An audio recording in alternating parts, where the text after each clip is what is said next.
हिंदी साहित्य में आइए सुनते हैं मुंशी प्रेमचंद्र द्वारा रचित दूध का दाम। स्वर चंद्रशेखर।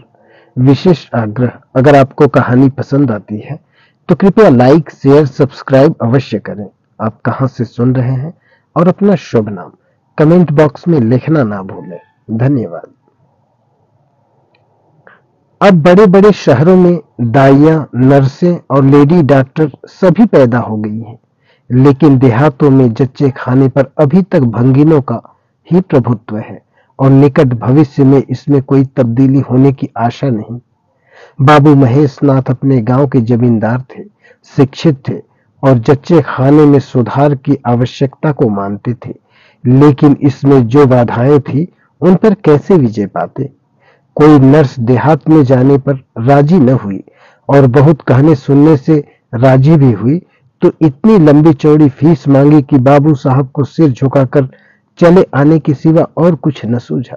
लेडी डॉक्टर के पास जाने की उन्हें हिम्मत न पड़ी। उसकी फीस पूरी करने के लिए तो शायद बाबू साहब को अपनी आधी जायदाद बेचनी पड़ती। इसलिए जब 3 कन्याओं के बाद वह चौथा लड़का पैदा हुआ तो फिर वही गूदड़ था और वही गूदड़ की बहू। बच्चे अक्सर रात ही को पैदा होते हैं। एक दिन आधी रात को चपरासी ने गूदड़ के द्वार पर ऐसी हाक लगाई कि पास पड़ोस में भी जाग पड़ गई। लड़की न थी कि मरी आवाज में पुकारता। गूदड़ के घर में इस शुभ अवसर के लिए महीनों से तैयारी हो रही थी। भय था कि तो यही कि फिर बेटी न हो जाए, नहीं तो वही बंधा हुआ 1 रुपया और 1 साड़ी मिलकर रह जाएगी। इस विषय में स्त्री पुरुष में कितनी ही बार झगड़ा हो चुका था। शर्त लग चुकी थी। स्त्री कहती थी, अगर अब की बेटा न हुआ तो मुंह न दिखाऊं। हाँ, मुंह न दिखाऊं, सारे लक्षण बेटे के हैं। और गूदड़ कहता था, देख लेना बेटी होगी और बीच खेत बेटी होगी। बेटा निकले तो मूछे मुड़ा लो। हाँ, मूछे मुड़ा लो। शायद गूदड़ समझता था कि इस तरह अपनी स्त्री में पुत्र कामना को बलवान करके वह बेटी की आवाई के लिए रास्ता साफ कर रहा है। भोंगी बोली, अब मूछ मुड़ा ले दाढ़ी जात। कहती थी बेटा होगा, सुनता ही न था, अपनी ही रट लगाया जाता था। मैं आज तेरी मूछें मुड़ूंगी, खूंटी तक तो रोकूंगी ही नहीं। गूदड़ ने कहा, अच्छा मोड़ लेना भली मानस, मूछें क्या फिर न निकलेंगी? तीसरे दिन देख लेना, फिर ज्यों की त्यों है, मगर जो कुछ मिलेगा उसमें आधा रख लूंगा, कह देता हूं। भोंगे ने अंगूठा दिखाया और अपने 3 महीने के बालक को गूदड़ के सुपुर्द कर सिपाही के साथ चल खड़ी हुई। गूदड़ ने पुकारा, अरे सुन तो, कहां भागी जाती है? मुझे भी बधाई बजाने जाना पड़ेगा, इसे कौन संभालेगा? भोंगी ने दूर ही से कहा, इसे वहीं धरती पर सुला देना, मैं आके दूध पिला जाऊंगी। महेश नाथ के यहाँ अब भी भोंगी की खूब खातिरदारी होने लगी। सवेरे हरीरा मिलता, दोपहर को पूरियां और हलवा, तीसरे पहर को फिर और रात को फिर, और गूदड़ को भी भरपूर परोसा मिलता था। भोंगी अपने बच्चे को दिन रात में 1-2 बार से ज्यादा न पिला सकती थी। उसके लिए ऊपर के दूध का प्रबंध था। भोंगी का दूध बाबू साहब का भाग्यवान बालक पीता था और यह सिलसिला 12वें दिन तक भी न बंद हुआ। मालकिन मोटी ताजी देवी थी, पर अब की कुछ ऐसा संयोग कि उन्हें दूध हुआ ही नहीं। तीनों लड़कियों की बार इतने इराफात दूध होता था कि लड़कियों को बदहजमी हो जाती थी। अब की 1 बूंद नहीं। भोंगी दाई भी थी और दूध पिलाई भी। मालकिन कहती, भोंगी हमारे बच्चे को पाल दे, फिर जब तक तू जिए बैठी खाती रहना। 5 बीघे माफी दिलवा दूंगी, नाती पोते तक चैन करेंगे। और भोंगी का लाडला ऊपर का दूध हजम न कर सकने के कारण बार बार उल्टी करता और दिन दिन दुबला होता जाता था। भोंगी कहती, बहू जी मुंडन में चूड़े लूंगी, कह देती हूँ। बहू जी उत्तर देती, हाँ चूड़े लेना भाई। धमकाती क्यों है? चांदी की लेगी या सोने की? वाह बहू जी, चांदी की चूड़े पहनकर किसे मुंह दिखाऊंगी और किसकी हंसी होगी? अच्छा सोने के लेना भाई, कह तो दिया। और ब्याह में कंठा लूंगी और चौधरी के लिए हाथों के तोड़े, वह भी लेना भगवान, वह दिन तो दिखावे। घर में मालकिन के बाद भूंगी का राज्य था। महरिया, महाराजिन, नौकर चाकर सब उसका रोब मानते थे। यहाँ तक कि खुद बहू जी भी उससे दब जाती थी। एक बार तो उसने महेश नाथ को भी डांटा था। हंसकर टाल गए। बात चली थी कि भंगिनों की। महेश नाथ ने कहा था, दुनिया में और चाहे जो कुछ हो, भंगी भंगी ही रहेंगे। इन्हें आदमी बनाना कठिन है। इस पर भोंगी ने कहा था, मालिक, भंगी तो बड़ों बड़ों को आदमी बनाते हैं, उन्हें कोई क्या आदमी बनाए। यह गुस्ताखी करके किसी दूसरे अवसर पर भला भोंगी के सिर के बाल बच सकते थे, लेकिन आज बाबू साहब ठठाकर हंसे और बोले, भोंगी बात पते की कहती है। भोंगी का शासनकाल साल भर से आगे न चल सका। देवताओं ने बालक के भंगिन का दूध पीने पर आपत्ति की। मोटे राम शास्त्री को प्रायश्चित का प्रस्ताव कर बैठे। दूध तो छुड़ा दिया गया, लेकिन प्रायश्चित की बात हंसी में उड़ गई। महेश नाथ ने फटकार कर कहा, प्रायश्चित की खूब कही शास्त्री जी, कल तक उसी भंगिन का दूध पीकर पला, अब उसमें छूत घुस गई। वाह रे आपका धर्म। शास्त्री जी शिखा फटकार कर बोले, यह सत्य है। वह कल तक भंगिन का रक्त पीकर पला, मांस खाकर पला, यह भी सत्य है। लेकिन कल की बात कल थी, आज की बात आज। जगन्नाथपुरी में छूत अछूत सब एक पंगत में खाते हैं, पर यहाँ पे नहीं खा सकते। बीमारी में तो हम भी कपड़े पहने खा लेते हैं, खिचड़ी तक खा लेते हैं बाबूजी, लेकिन अच्छे हो जाने पर तो नेक का पालन करना ही पड़ता है। अपर धर्म की बात न्यारी है, तो इसका यह अर्थ है कि धर्म बदलता रहता है, कभी कुछ और क्या। राजा का धर्म अलग, प्रजा का धर्म अलग, अमीर का धर्म अलग, गरीब का धर्म अलग। राजे महाराजे जो चाहे खाए, जिसके साथ चाहे खाए, जिसके साथ चाहे शादी ब्याह करे, उनके लिए कोई बंधन नहीं। समर्थ पुरुष है, बंधन तो मध्य वालों के लिए है। प्रायश्चित तो न हुआ, लेकिन भूंगी को गद्दी से उतरना पड़ा। हाँ, दान दक्षिणा इतनी मिली कि वह अकेले ले न जा सकी, और सोने के चूड़े भी मिले। एक ही जगह दो नई सुंदर साड़ियां मालूम नैन सुख रही, जैसी लड़कियों की बार मिली थी। इसी साल प्लेग ने जोर बांधा और गूदड़ पहले ही चपेट में आ गया। भोंगी अकेली रह गई, पर गृहस्थी ज्यों की त्यों चलती रही। लोग ताक लगाए बैठे थे कि भोंगी अब गई। फला भंगी से बातचीत हुई, फला चौधरी आए, लेकिन भोंगी न कहीं आई न कहीं गई। यहाँ तक कि 5 साल बीत गए और उसका बालक मंगल दुर्बल और सदा रोगी रहने पर भी दौड़ने लगा। सुरेश के सामने पिद्दी सा लगता था। एक दिन भोंगी महेश नाथ के घर का परनाला साफ कर रही थी। महीनों से गलीच जमा हो गया था। आंगन में पानी भरा रहने के लगा था। परनाले में एक लंबा मोटा बांस डालकर जोर से हिला रही थी। पूरा दाहिना हाथ परनाले के अंदर था कि एकाएक उसने चिल्लाकर हाथ बाहर निकाल लिया और उसी वक्त एक काला सांप परनाले से निकल भागा। लोगों ने दौड़कर उसे मार तो डाला, लेकिन भोंगी को न बचा सके। समझे पानी का सांप है, विषैला न होगा, इसलिए पहले कुछ गफलत की गई। जब विष देह में फैल गया और लहरें आने लगी, तब पता चला कि वह पानी का सांप नहीं, गेहूं था। मंगल अब अनाथ था। दिन भर महेश बाबू के द्वार पर मड़राता रहता। घर में जूठन इतना बचता था कि ऐसे ऐसे 10-5 बालक पल सकते थे। खाने की कोई कमी न थी। हाँ, उसे तब बुरा जरूर लगता था जब उसे मिट्टी के कटोरे में ऊपर से खाना दिया जाता था। सब लोग अच्छे अच्छे बर्तनों में खाते, उसके लिए मिट्टी की कटोरे। यूं उसे इस भेदभाव का बिल्कुल ज्ञान न होता था, लेकिन गांव के लड़के चिढ़ा चिढ़ा कर उसका अपमान करते रहते थे। कोई उसे अपने साथ खिलाता भी न था। यहाँ तक कि जिस टाट पर वह सोता था वह भी अछूत था। मकान के सामने एक नीम का पेड़ था। इसी के नीचे मंगल का डेरा था। एक फटा सा टाट का टुकड़ा, 2 मिट्टी के कसोरे और एक धोती जो सुरेश बाबू की उतारन थी। जाड़ा, गर्मी, बरसात, हर एक मौसम में वह जगह एक सी आरामदेह थी। और भाग्य का बली मंगल झुलसती हुई लू, गलते हुए जाड़े और मूसलाधार वर्षा में भी जिंदा और पहले से कहीं स्वस्थ था। बस उसका कोई अपना था तो गांव का एक कुत्ता, जो अपने सह गर्मियों से के जुल्म से दुखी होकर मंगल की शरण आ पड़ा था। दोनों एक ही खाना खाते, एक ही टाट पर सोते।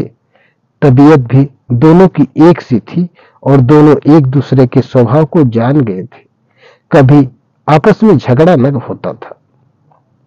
गांव के धर्मात्मा लोग बाबू साहब की इस उदारता पर आश्चर्य करते। ठीक द्वार के सामने 50 हाथ भी न होता मंगल का पड़ा रहना उन्हें 16 आने धर्म विरुद्ध जान पड़ा। छी, यही हाल रहा तो थोड़े ही दिनों में धर्म का अंत समझो। भंगी को भी भगवान नहीं रचा है, यह हम भी जानते हैं। उसके साथ हमें किसी तरह का अन्याय न करना चाहिए, यह किसे नहीं मालूम। भगवान का तो नाम ही पतित पावन है, लेकिन समाज की मर्यादा भी तो कोई वस्तु है। उस द्वार पर जाते हुए संकोच होता है। गांव के मालिक है, जाना तो पड़ता है, लेकिन बस यही समझ लो कि घृणा होती है। मंगल और टामी में गहरी बनती थी। मंगल कहता, देखो टामी, जरा और खिसक जाओ, आखिर मैं कहां लेटूं? सारा टाट तो तुमने घेर लिया। टामी को करता, दुम हिलाता और खिसक जाने के बदले और ऊपर चढ़ाता एवं मंगल का मुंह चाटने लगता। शाम को वह एक बार रोज अपना घर देखने और थोड़ी देर रोने जाता। पहले साल पूस का छप्पर गिर पड़ा, दूसरे साल एक दीवार गिरी और अब केवल आधी आधी दीवारें खड़ी थी, जिनका ऊपरी भाग लोकदार हो गया था। यही उसे स्नेह की संपत्ति मिली थी। वही स्मृति, वही आकर्षण, वही प्यार उसे एक बार उस उजड़ में खींच ले जाता था और टामी सदैव उसके साथ होता था। मंगल नोकदार दीवार पर बैठ जाता और जीवन के बीते और आने वाले स्वप्न देखने लगता और बार बार उछलकर उसकी गोद में बैठने की असफल चेष्टा करता। एक दिन कई लड़के खेल रहे थे। मंगल भी पहुंचकर दूर खड़ा हो गया। या तो सुरेश को उस पर दया आई या खेलने वालों की जोड़ी पूरी न पड़ती थी, कह नहीं सकते। जो कुछ भी हो, तजवीज की आज मंगल को भी खेल में शरीक कर लिया जाए। यहाँ कौन देखने आता है? क्यों रे मंगल, खेलेगा? मंगल बोल, ना भैया, कहीं मालिक देख ले तो मेरी चमड़ी उधेड़ दी जाए। तुम्हें क्या, तुम तो अलग हो जाओगे। सुरेश ने कहा, तो यहाँ कौन आता है देखने? चल, हम लोग सवार सवार खेलेंगे, तू घोड़ा बनेगा, हम लोग तेरे ऊपर सवारी करके दौड़ाएंगे। मंगल ने शंका की, मैं बराबर घोड़ा ही बना रहूंगा कि सवारी भी करूंगा, यह बता दो। यह प्रश्न टेढ़ा था, किसी ने इस पर विचार न किया था। सुरेश ने एक क्षण विचार करके कहा, तुझे कौन अपनी पीठ पर बिठाएगा, सोच, आखिर तू भंगी है कि नहीं? मंगल भी कड़ा हो गया, बोला, मैं कब कहता हूं कि मैं भंगी नहीं हूं, लेकिन तुम्हें मेरी ही मां ने अपना दूध पिलाकर पाला है। जब तक मुझे भी सवारी करने को न मिलेगी, मैं घोड़ा न बनूंगा। तुम लोग बड़े चघड़ हो, आप तो मजे से सवारी करोगे और मैं घोड़ा ही बना रहूं। सुरेश ने डांट कर कहा, तुझे घोड़ा बनना पड़ेगा, और मंगल को पकड़ने दौड़ा। मंगल भागा, सुरेश ने दौड़ाया। मंगल ने कदम और तेज किया, सुरेश ने भी जोर लगाया, मगर वह बहुत खा खा कर थुल हो गया था और दौड़ने में उसकी सांस फूलने लगती थी। आखिर उसने रुक कर कहा, आकर घोड़ा बनो मंगल, नहीं तो कभी पा जाऊंगा तो बुरी तरह पीटूंगा। तुम्हें भी घोड़ा बनना पड़ेगा। अच्छा, हम भी बन जाएंगे, तुम पीछे से निकल जाओगे। पहले तुम घोड़ा बन जाओ, मैं सवारी कर लूं, फिर मैं बनूंगा। सुरेश ने सचमुच चकमा देना चाहा था। मंगल का यह मुतालबा सुनकर साथियों से बोला, देखते हो इसकी बदमाशी, भंगी है ना? तीनों ने मंगल को घेर लिया और उसे जबरदस्ती घोड़ा बना दिया। सुरेश ने चटपट उसकी पीठ पर आसन जमा लिया और टिक टिक करके बोला, चल घोड़े चल। मंगल कुछ देर तक तो चला, लेकिन उस बोझ से उसकी कमर टूटी जाती थी। उसने धीरे से पीठ सिकोड़ी और सुरेश की रान के नीचे से सरक गया। सुरेश महोदय लब्ध से गिर पड़े और भोंपू बजाने लगे। माँ ने सुना सुरेश कहीं रो रहा है। सुरेश कहीं रोए तो उनके तेज कानों में जरूर भनक पड़ जाती थी, और उसका रोना भी बिल्कुल निराला होता था, जैसे छोटी लाइन के इंजन की आवाज। महरी से बोली, देख तो सुरेश कहीं रो रहा है, पूछ तो किसने मारा। इतने में सुरेश खुद आंखें मलता हुआ आया। उसे जब रोने का अवसर मिलता था तो माँ के पास फरियाद लेकर जरूर जाता था। माँ मिठाई या मेवे देकर आंसू पोंछ देती थी। आप थे तो 8 साल के, मगर थे बिल्कुल गाउदी। हद से ज्यादा प्यार से उसकी बुद्धि के साथ वही किया था जो हद से ज्यादा भोजन से उसकी देह के साथ। माँ ने पूछा, क्यों रोता है सुरेश, किसने मारा। सुरेश ने रोकर कहा, मंगल ने छोड़ दिया। माँ को विश्वास न आया। मंगल इतना निरीह था कि उससे किसी तरह की शरारत की शंका न होती थी, लेकिन जब सुरेश कस्में खाने लगा तो विश्वास करना लाजमी हो गया। मंगल को बुलाकर डांटा, क्यों रे मंगल, अब तुझे बदमाशी सूझने लगी। मैंने तुझसे कहा था सुरेश को कभी मत छूना, याद है कि नहीं। मंगल ने दबी आवाज में कहा, याद क्यों नहीं है, तो फिर तूने उसे छुआ क्यों। मैंने नहीं छुआ। तूने नहीं छुआ तो वह रोता क्यों था। गिर पड़े, इससे रोने लगे। चोरी और सिला जोरी। देवी जी दांत पीस कर रह गई। मारती तो उसी दम स्नान करना पड़ता, छड़ी तो हाथ में लेनी ही पड़ती, और छूत का विद्युत प्रवाह इस छड़ी के रास्ते उनकी देह में पैवस्त हो जाता। इसलिए जहां तक गालियां दे सकी दी, और हुक्म दिया कि कभी अभी अभी यहां से निकल जा, फिर जो इस द्वार पर तेरी सूरत नजर आई तो खून ही पी जाऊंगी। मुफ्त की रोटियां खा खा कर शरारत सूझती है आदि। मंगल में गैरत तो क्या थी, हाँ डर था। चुपके से अपने कसोरे उठाए, टाट का टुकड़ा बगल में दबाया, धोती कंधों पर रखी और रोता हुआ वहां से चल पड़ा। अब वह यहाँ कहीं कभी न आएगा। यही तो होगा कि भूखों मरेगा। क्या हरज है, इस तरह जीने से फायदा ही क्या है। गांव में उसके लिए और कहाँ ठिकाना था। भंगी को कौन पनाह देता। उसी खंडहर की ओर चला जहां भले दिनों की स्मृतियां उसके आंसू पोंछ सकती थी, और खूब फूट फूट कर रोया। उसी क्षण टामी भी उसे ढूंढता हुआ पहुंचा, और दोनों फिर अपनी व्यथा भूल गए। लेकिन ज्यों ज्यों दिन प्रकाश क्षीण होता गया, मंगल की ग्लानि भी क्षीण होती जाती थी। बचपन को बेचैन करने वाली भूख देह का रक्त पीकर और भी बलवान होती जाती थी। आंखें बार बार कसोरों की ओर उठ जाती। वहां अब तक सुरेश की जूठी मिठाइयां मिल गई होती। यहाँ क्या धूल फाके। उसने टामी से सलाह की, खाओगे क्या टामी, मैं तो भूखा लेट रहूंगा। टामी ने कू कू करके शायद कहा, इस तरह का अपमान तो जिंदगी भर सहना है। यो हिम्मत हारोगे तो कैसे काम चलेगा। मुझे देखो, न कभी किसी से डंडा मारा, चिल्ला उठा, फिर जरा देर बाद दुम हिलाता हुए उसके पास जा पहुंचा। हम तुम दोनों इसीलिए बने हैं भाई। मंगल ने कहा, तो तुम जाओ, जो कुछ मिले खा लो, मेरी परवाह न करो। टामी ने अपनी स्वान भाषा में कहा, अकेला नहीं जाता, तुम्हें साथ लेकर चलूंगा। मैं नहीं जाता तो मैं भी नहीं जाता। भूखों मर जाओगे तो क्या तुम जीते रहोगे। मेरा कौन बैठा है जो रोएगा। यहाँ भी वही हाल है भाई। कुआर में जिस कुतिया से प्रेम किया था उसने बेवफाई की, और अब कल्लू के साथ है। खैरियत यही हुई कि अपने बच्चे लेती गई, नहीं तो मेरी जान गाढ़े में पड़ जाती। 5 बच्चों को कौन पालता। एक क्षण के बाद भूख ने एक दूसरी युक्ति सोच निकाली। मालकिन हमें खोज रही होंगी क्या टामी। और क्या, बाबूजी और सुरेश खा चुके होंगे। कहार ने उनकी थाली से जूठन निकाल लिया होगा और हमें पुकार रहा होगा। बाबूजी और सुरेश दोनों की थालियों में घी खूब रहता है, और वह मीठी मीठी चीज, हाँ मलाई, सबका सब घूरे पर डाल दिया जाएगा। देखे, हमें खोजने कोई आता है? खोजने कौन आएगा?